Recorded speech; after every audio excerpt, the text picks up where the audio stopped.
یانە شەوانەکان لە هەرێمی کوردستاندا زۆرترین پرسی لەسەر ماوەی چەند ساڵێکە یان شەوانەکان لە شارەکانی هەرێمی کوردستاندا بوونیان هەیە و لە ئێستادا زۆر بۆتە دیاردەیەکی زەق کە کۆمەلگا پێی نامۆیە داوای لادانیان دەکات. و لە ماوەی کۆتاییەکانی ساڵی 2022دا سەرۆکێتی نیشتیمانی کوردستان ئەو یانە شەوانانی کە بە شێوەیەکی ناڕێکخراو لەگەڵ ئادابوونەریتی کۆمەلگەی کوردی لە شاری سلێمانیدا هەبوون نەدەگونجان بە سەرپەرشتی ڕاستەوخۆی خۆی لە درنگانێکی شەوی ڕابردوودا ئەو یانە شەوانانە بە فەرمانی ڕاستەخۆی خۆی داخران. دیارە ئەمە کۆدەنگیەکی زۆری لەسەر تاسەری هەرێم لێکەوتەوە بەوەی کە کارێکی باشە یانە شەوانەکان ڕێکخراونین نەریتێکی ناباو دەهێنە نێو هەرێمی کوردستانەوە. بەڵام دیوێکی دیکەی بابەتەکەیشەیە و گەر لەو ڕووداوی چەند ڕۆژی ڕابردووە باسی لێوە بکەم لە شاری هەولێر منداڵێکی 10 ساڵان لێکێک لە یانە شەوانەکاندا بینرا ئەمەش لەسەر ئاستی حکومی لەسەر ئاستی ڕۆشنبیری و میدیایی و ڕۆشنبیران و کۆمەڵناسان و پەروەردەکاری خێزانی شکاردانەوەی لێکەوتەوە کە دووبارە ئێستا لە شارەکانی دیکە کە ئەو یانە شەوانانە بوونی هەیە داوا دەکرێت هەمان ئەو بڕیاری کە سەرۆکێتی نیشتیمانی کوردستان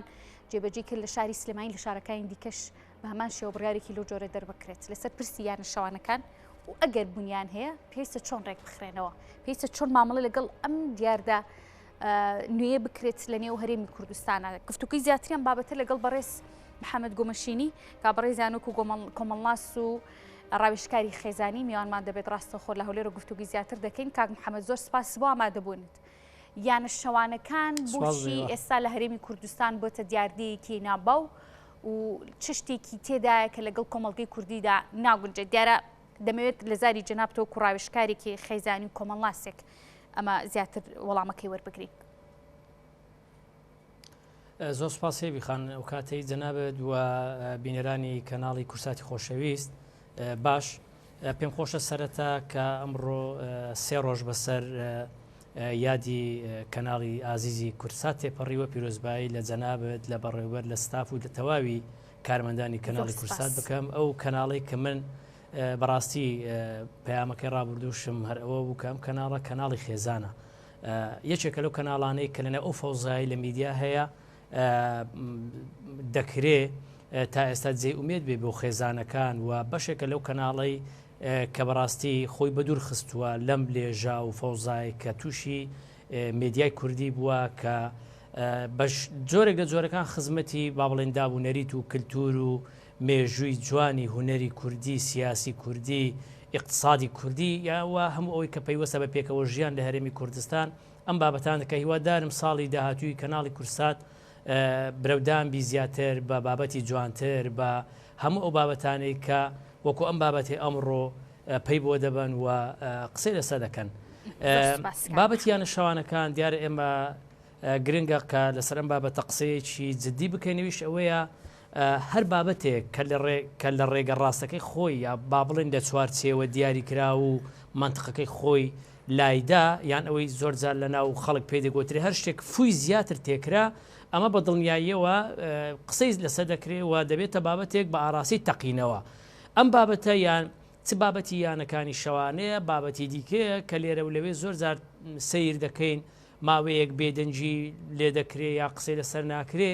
لەبەر ئەوە نەبووە ئەو بابەتە نەبووە لەبەر ئەوە نەبووە بابەتە لە ڕابردوو کاردانەوەی نەبووە لایانی ئیجابی یا سەلبی یان چی هەبووە. بەڵام قسەکە ئەوەیە کاتێک تۆ نەتیجەکە وەردەگری دەرەنجامەکە وەردەگری لەوەیەوە بۆت بە دیار دەکەوی کە بوونی ئەم بابەتە یان ئەم دیاردەیە باشە یا خراپە و چ بکرێ باشە ئایا بەردەوام بێ باشە یا ڕێگری لێ بکرێ باشە یا ڕێک بخرێتەوە باشە چونکە ئەمە بەپێی سیستەمی سیاسی حکومڕانی ئەم وڵاتە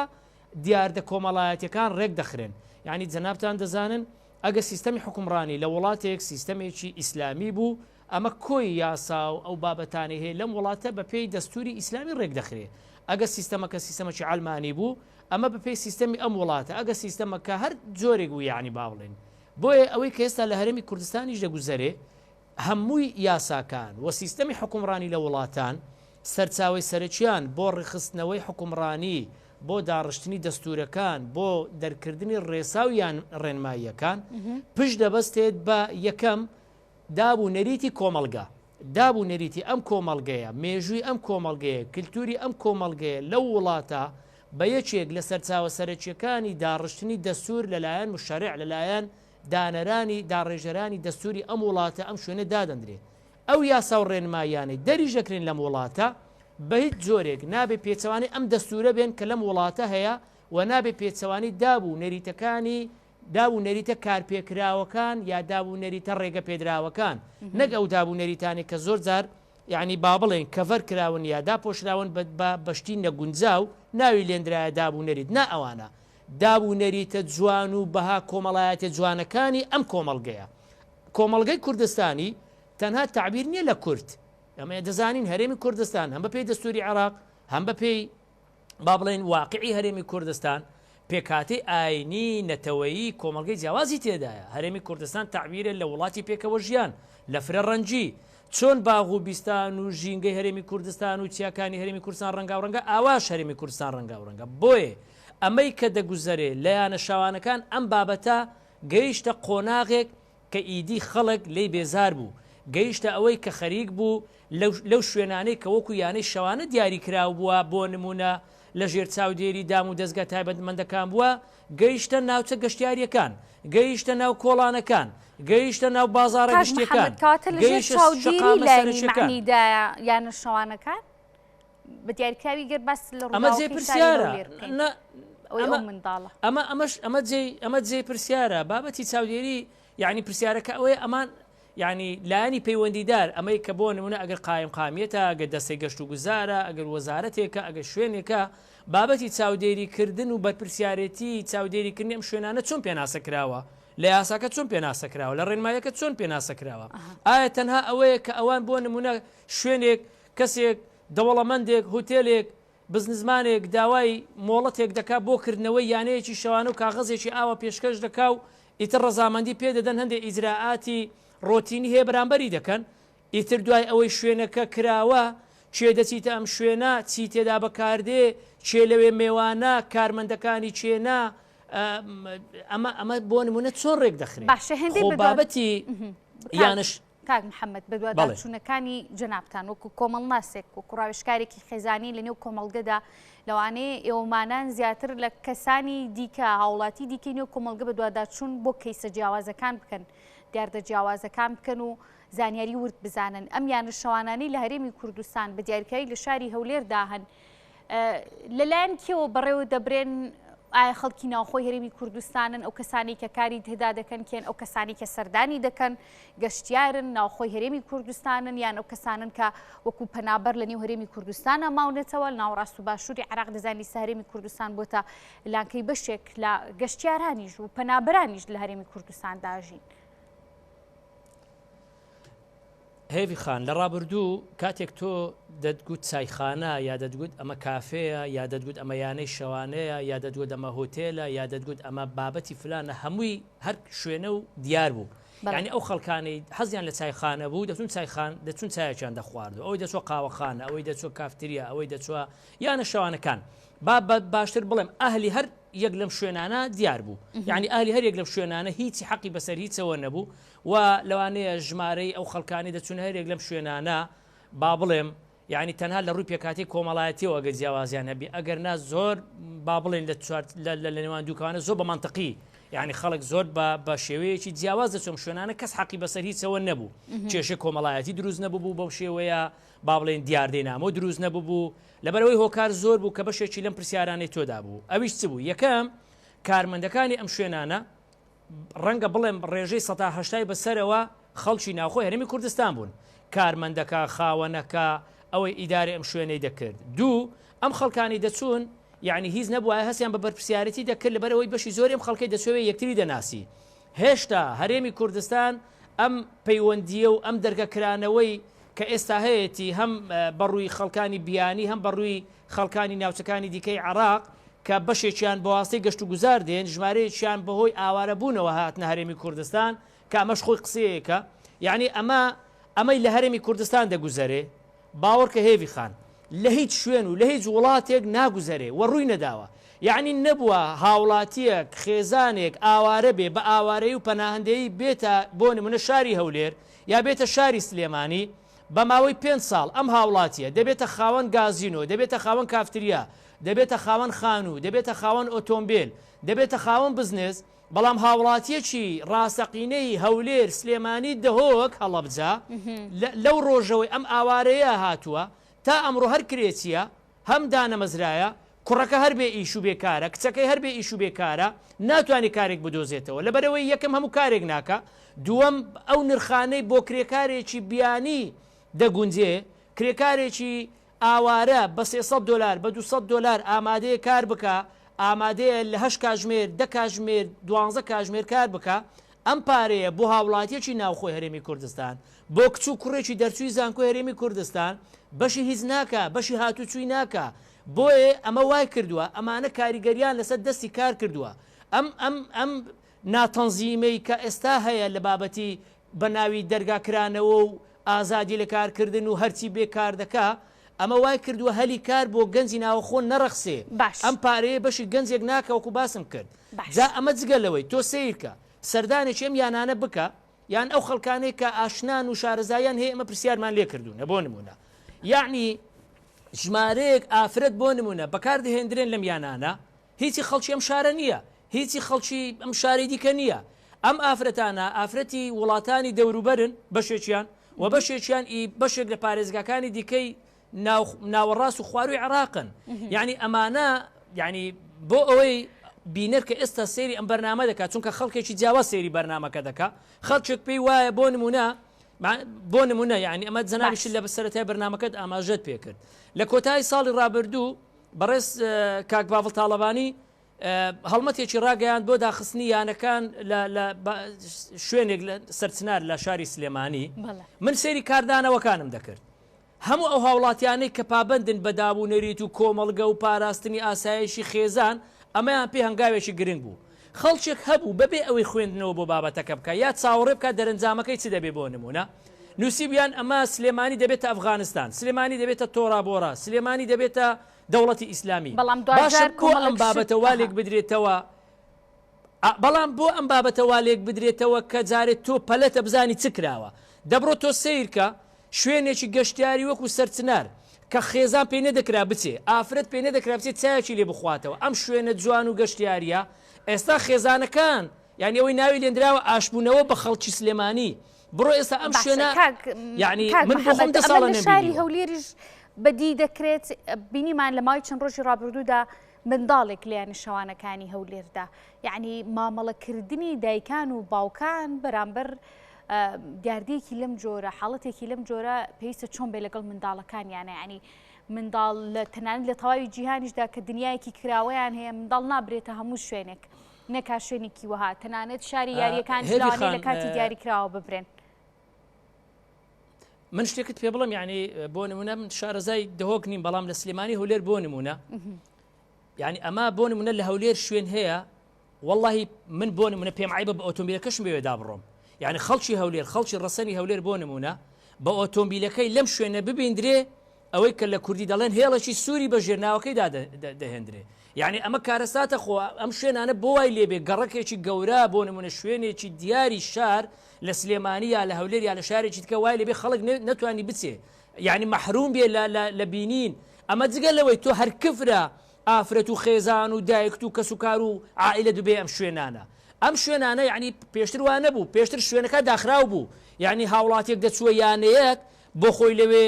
چی دەکرد یا چی نەدەکرد بە هەم بە جۆرێک لە جۆرەکان لەژێر چاودێری دام و دەستگای ئیداری بووە هەم بە جۆرێکی شوێنێکی تایبەت بووە بەڵام ئێستا گەڕک هەیە خەڵک ناوێری بچی گەڕک یعنی گەڕک هەیە خەڵک بچی بە پیاسە ئۆتۆمبیلەکەت ئەگەر بەو شقامە دابڕۆی ببێتە ئیزدیحامی مروری ئۆتۆمبیلەکەت بوەستێ ئێوارەکە لە تیکتۆک و لە تۆڕە کۆمەڵایەتەکان وێنە گیرابێ لەم شوێنە بڵاو بێتەوە ئەمە بە گەرنتی ناوە دەچێتە لیستی سوور و لەوەیە تووشی کێشەی کۆمەڵایەتی بی و لەوەیە کەسێکی بۆ نمونەگە دیاربی لەناو کۆمەڵگا 1001 پرسیارە لەسەر دروست دەبێت بابەتی بەشداری پێکردنی منداڵان بابەتی بەشداری پێکردنی منداڵان ئەوەی کە لە چەند ڕۆژ ڕابردووش بینیمان کارەساتەکە ئەوەیە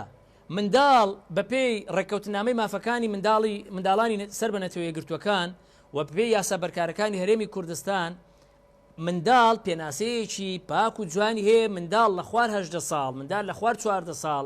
کۆمەڵێک مافی بۆ دیاری کراوە کۆمەڵێک ڕێکار و ڕێشوێنی بۆ دیاری کرایە دەبێت ئەمانەی بۆ دابی بکرێ بەرپرسیارەتی چاودێریکردنی منداڵ لە ئەسوی دایک و باوکە دەبێت ئەم منداڵە بخوێنێ دەبێت ئەم منداڵە سیستەمی نووسنی ڕێک بخرێ دەبێت ئەم منداڵە سیستەمی یاریکردنی بۆ دابی بکرێ ئەم منداڵە شوێ ئەم دەبێت پەروەردەکردنی منداڵ دوور بێ لە پەروەردەکردنیەکی گەورانە دەبێت منداڵ دوور بخرێتەوە لە شوێنی کارکردنی گەورانە کوردستان و بە دیاریکراوی لە شاری هەولێر دابینیمان یعنی هاتوونەتەنی هەرێمی کوردستان بەبێ میکانیزم بەبێ سیستم و یاسا و قانون و چاودێریکردنی حکومت وردە کاریگەریەکانی لەسەر چاک لەسەر منداڵ لەسەر خێزانەکان بەدی دەکرێت کاریگەری لەسەر خێزانەکان چی بۆ بەدڵنیایەوە ئەمانە بەشێکی بەڵێ ئەمەی کە جەنابەت باسی دەکەی هێوی خان ئێمە دێمێکە کۆمەڵناسان ڕاوێژکارانی خێزانی ئەو خەڵکانی کە بەرپرسیارەتی کۆمەڵایەتیمان هەیە بەشێکە هۆژداریمان داوە ینی من هەر وشەی هۆژداری بەکاردێنم وتومانە ئەم دەرگاکرانەوەیە ئەم بێ ڕقابیە ئەم بێ چاودێریەی کە ئێستا هەیە ئەمەی کە بە ناوی کرانەوە بەڕووی خەڵکو ئەمەی بە ناوی ڕەخساندنی هەلیکار بۆ خەڵک گوایچێت چۆن کار دەکایان ناکا دەوەڵی من پێم وایە ئێستا لە هەرێمی کوردستان هاوڵاتیەکی ناخۆی هەرێمی کوردستان بیوێ کۆمپانیایەک یا کارێک بکە ڕێکارەکانی وەرگرتن و وەرگرتنی مۆڵەتی زۆر قورسرە لە هاوڵاتێکی بیانی ڕێکارەکانی دانانی کار و کاسبی و دوکان و کۆمپانیایەک یان گرتنی دوکانێک بەکرێی زۆر قورسترە لە هاوڵاتێکی بیانی یعنی ئەمە وای کردووە ئەمە کاریگەری لەسەر خێزانەکان بووە کاریگەری لەسەر ئابووری هەرێمی کوردستان بووە تۆ دەزانی لە وڵاتان بۆ نمونە کاتێک کەسێک هاوڵاتێک دەچێتە یانەیەکی شەوانەی ئەم وڵاتە بۆ نمونە هەم ئەوەی ئیداری یانەکە دەدا هاوڵاتی ئەم وڵاتەیە هەم ئەوانەی لەوێن هاوڵاتی ئەم وڵاتن پارەی ئەم وڵاتە یعنی تۆ هاوڵاتێکی عراقی با بڵێن دەچێ وڵاتی ئەلف پارەی خۆت دەبەی لەوێ سرف دەکەی پارەکە بۆ وڵاتەکە دەگەڕێتەوە بەڵام لە هەرێمی کوردستان هەموو پێچەوانەیە هاوڵاتی ناوخۆی هەرێمی کوردستان پارەکەی دەباتە ئەم یانانە خاوەنەکە سووریە بەغدادیە نازانم چێە کارمەندەکە سووری و بەغدادی و وڵات و شوێنی تکەیە یعنی پارەکەت کە تۆ پارەی ئەم وڵاتە دەدێ شوێنێک ناتۆ ناوخۆ چکە ئەم پارەیە خاوەنی ئەم شوێنە و کارمەندەکە و ئیدارەکەش پارەکە وەردەگرن بۆ وڵاتی خۆیان بۆ شوێنی خۆیان دەنێرن یعنی ئەمە لە ڕووی ئابوووریەوە زەرەری گەورە بەداهاتێ وڵاتە دەگەینی لە ڕووی هەلیکارەوە کێشەی گەورە بۆ گەنجان بۆ دەرچوانی زانکۆ دروست بووە کە کار ناڕەخسێ لە ڕووی خێزانیەوە کێشەی گەورە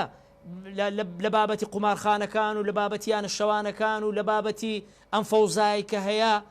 دروست بووە لە ڕووی ئاسایشی تاک و خێزانەوە لە ڕووی ئاسایشی کۆمەڵایەتی و ئەمانە هەموو کاریگەری هەیە ئەوەی کە ئێستا بڵاو دەبێتەوە لە ئامارەکانی جیابوونەوە لە دادگاکان ئەمە دەرەنجامی چییە ئەوەی بڵاو دەبێتەوە لە ئامارەکانی تونند و تیژی بەرامبەر پیاوان و ژنان ئەمە لە کۆتایی مانجی ڕابردوو یعنی کۆتایی ساڵی ڕابردوو کە بینیمان ئامارەکانی تونند و تیژی هەم بەرامبەر پیا و هەم بەرامبەر ژن یعنی ژن بەرامبەر پیا و بەرامبەر ژن کە لە ڕابردوو ئەم حاڵەتانە زۆر کەم بوو ئەم ئامارانە چیمان پێ دەڵێن ئەم هەموو ئەوەی کە پێی دەگوترێت جێچەڵی سێکسی دەستێژیکردن بۆ سەر کچان لە شوێنە گشتیەکان ئەمانە چمان پێ دەڵێن ئەمە ئەوە نییە کە بەبێ چاودێری بەبێ سانسۆر و بەبێ کۆمەڵک بابەت تۆڕە کۆمەڵایەتەکان بوونەتە مینبەرێک بۆەوەی کە سوکایەتی بە خەڵک دەکرێت دەیان و سەدان ئەمە بەڕێوەبەرایەتی بەرنگاربوونەوەی تونند و تیژی خێزانی ئەم ڕۆژە من گوێم لە ئامارێکیان گرت 6-7 سکاڵات تۆمار کراوە لەسەر بابەتی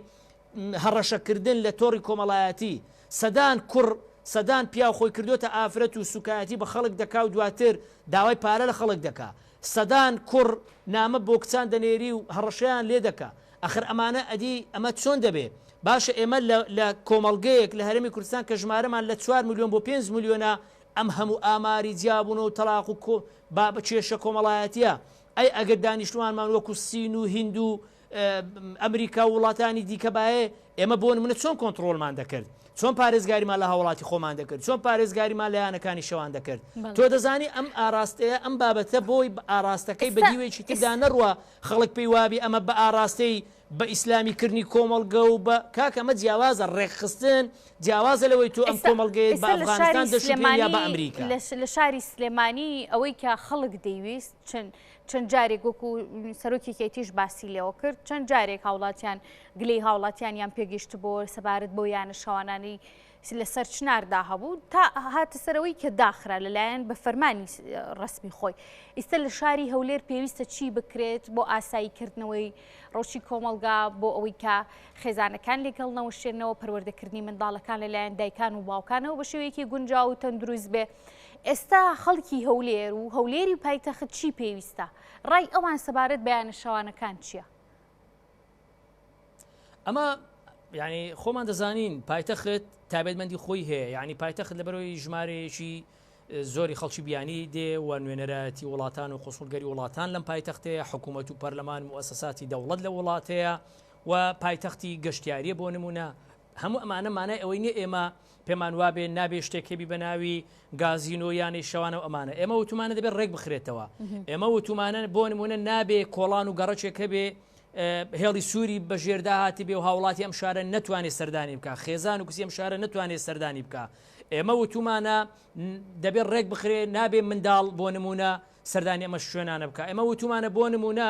تکایە ئاگاداری خاک و ژینگە و بۆ نمونە